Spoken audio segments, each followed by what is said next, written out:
got another Lost Records for you, number 7. This one has been brewing for a while. Been a while since they came over. The concept here, it's got a concept. Bunch of albums that I previously owned back in Scotland. 70s, 80s, around about that era is what they're going to be. They were dwelling in a house in a beautiful hamlet in Scotland. I'm not going to tell you the name of the village for copyright reasons. And the tourists would just flock there. It'd be a pilgrimage to the place if anybody found out where it actually was. Anyway, these records have been in this shed house for many years. I came up with the bright idea during the lockdown to get them shipped over here to Canada. First time I've seen them, 30 plus years. We've been opening them up the last few episodes. We've had 6 so far. This is number 7. Another batch just arrived a week or so ago. I've managed to find some time to open them, and I'm going to share the experience with you guys right now. And here it is, number 7, package of 4 here. It's not been sanitized. I just put the stickers on there because I've got to block out the address, right? Block out this one. Customs declaration is here. Warning, contents in here might be shite. And that's true. These might be shite albums, we don't know, but there might be some classics as well. We're opening these, so you're going to see them as I'm seeing them, right? I don't know what's in this box. I'll find it though. What does this say? Thriller. Eddie and the Hot Rods. Wow. I think I'd forgotten about this one. Wow, Eddie and the Hot Rods Thriller. Power and the Glory. Oh, yeah, okay, it's coming back. So this is, I guess this is maybe the second or third one. The Teenage Depression, right? That's a classic. Classic teenage angst song. Great. I was going to say a pub band. No, well, how shall we say, a brilliant pub band. Powerful pub band. Bar band. You know, that's doing them an injustice. Definitely doing them an injustice. Way better than that. Some great songs.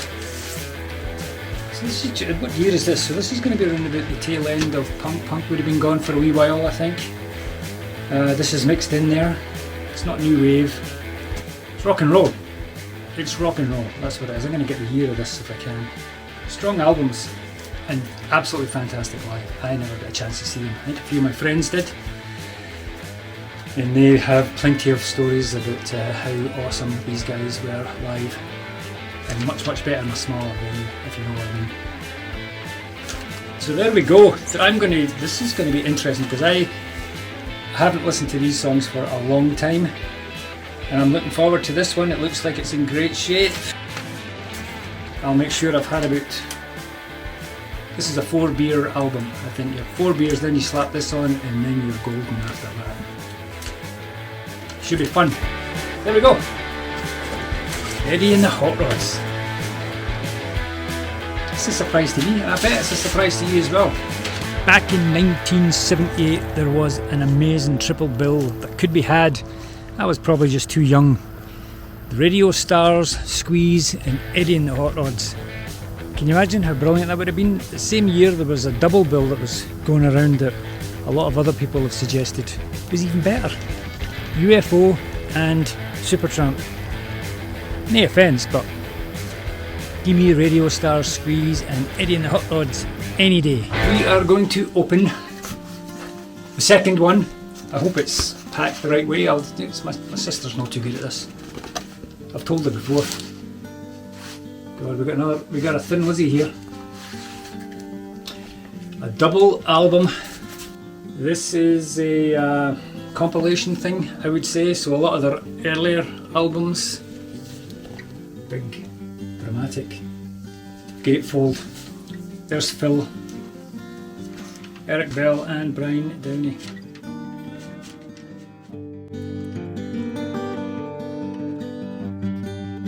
Phil, I remember that night. That was not a very good night when I heard about Phil. I know what I was as well. I was in my friend's flat and we were just sitting doing what we usually do midweek. A couple of wines and spirits, just, you know, shooting the shit, that kind of stuff. The TV on, no volume, and then all of a sudden Phil's face came up, and we went, well, there's only one reason that he's going to be on the TV right now, because we knew he was in trouble a wee bit. What a loss. So this is all the early stuff here, and I like about 90% of this. Some of the earlier stuff is great, it's really interesting. You know, Celtic is, you know, this guy's, he's a rocker, right? But at the beginning this was like folky stuff. They're not all brilliant, there's some, because they're still, this is the first few albums, right? Condensed into this double album, which I've not seen anywhere else. This might be quite... So I do believe that this album is pretty much for Thin Lizzy diehards only. Now, I was a Thin Lizzy diehard, but I wasn't prepared to spend all that money getting the back catalogue, so I got this cheap double album, you know? I mean, it's cheap bastard, lamb! There's no need for that. I don't see you putting your hands in your pockets for the next round. The lyrics are... I think this is when he was writing his best lyrics, the earlier stuff. More poetic here. They were hungry. This guy wanted to be successful. Phil wanted to make it. So he's trying hard, and you can tell on a lot of these songs he's trying really hard. There's a lot of nice stuff on this. Again, this is going to be wonderful to listen to. I'm going to listen to these songs for a long, long time. You can start to feel the development of that trademark Thin Lizzy sound that was eventually to arrive full blast a few years later with a Jailbreak album. 71 to 74. God, I'm right. Sometimes I know what I'm talking about. It's rare, but it has been known. It has been known. Oh, there's a big dirty scratch in this one. That's not going to play very well. I'm happy with this one as well. You know, some people have suggested that in bygone years, upon arriving at a bar, I would stop to tie my shoelace, or rather pretend to tie my shoelace to avoid buying around at the bar.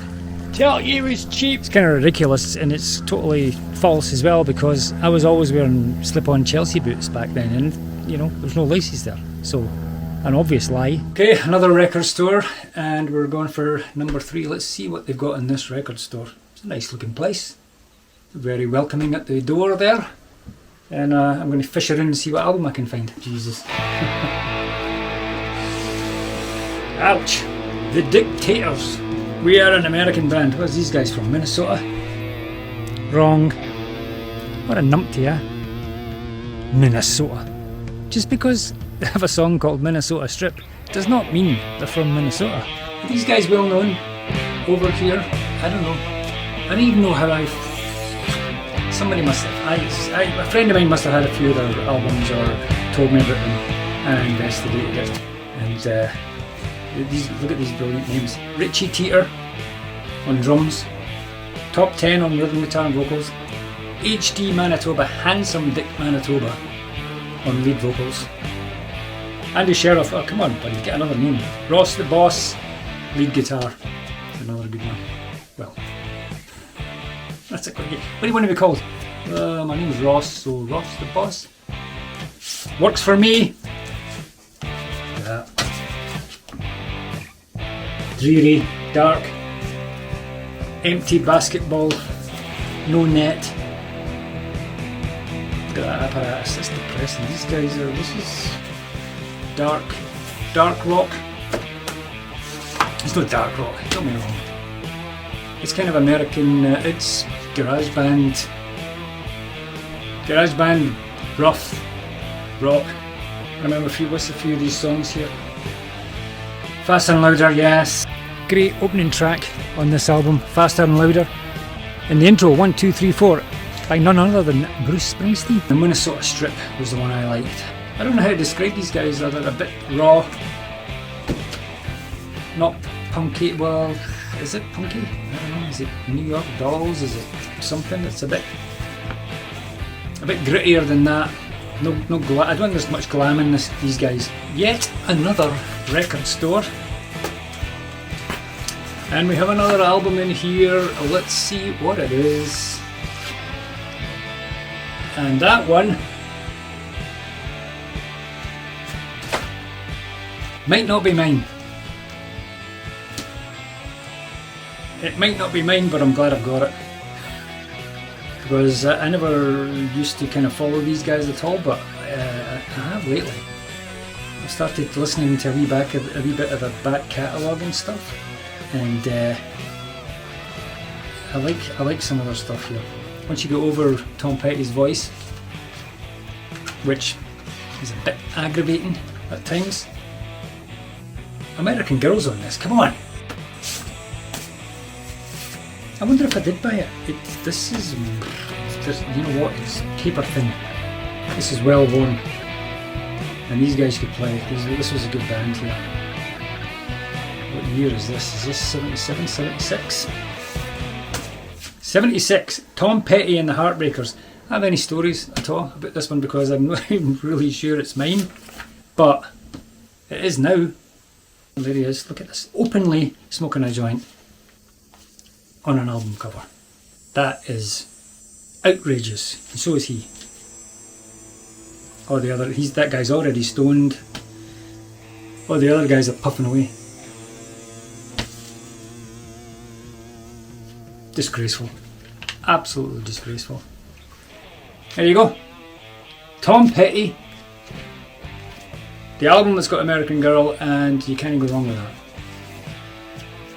Great guitar. Great guitar in that song. So in this batch of lost records, we have found a Eddie and the Hot Rods Thriller.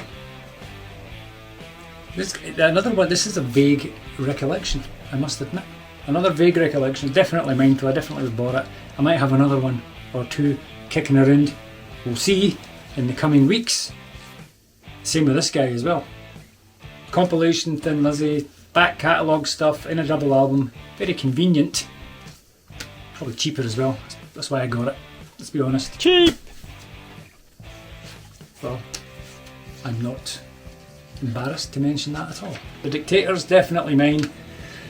Meaty rock and roll with a bit of gasoline in there as well. And again, I'm going to crank this. I'm going to listen to this one after I listen to the Eddie and the Hot Rods one. 4 beers in, I'll have another beer for that one. That should be just the ticket to get me to where I need to be to listen to the Dictators at 11. And Tom Petty, why not? There he is. Another guy that's gone. Great hairdo, I would say. I can get over his voice because I think the songs are good. And the band's excellent. They're really good. Not sure if it's mine, but who cares. Thanks for watching the video, guys. That was fun. Nice, interesting batch of albums there. We visited a few more record stores, shared some silly little stories with you. Give us a thumbs up if you're interested in doing that. Subscribe. That would be great. There's a bell there I think you can press as well. That will alert you of any other silly little videos that I post. And there's a few of them kicking around. We've got some more ideas and stuff, and obviously there's going to be some more records coming along. Got Lost Records 8, which will be the next one. I think they'll be coming in the next couple of days, so I better get ready for that. And I will post it. You guys will get the notification, and you can all have a good laugh. That's how it works. I'll see you all later. Bye for now.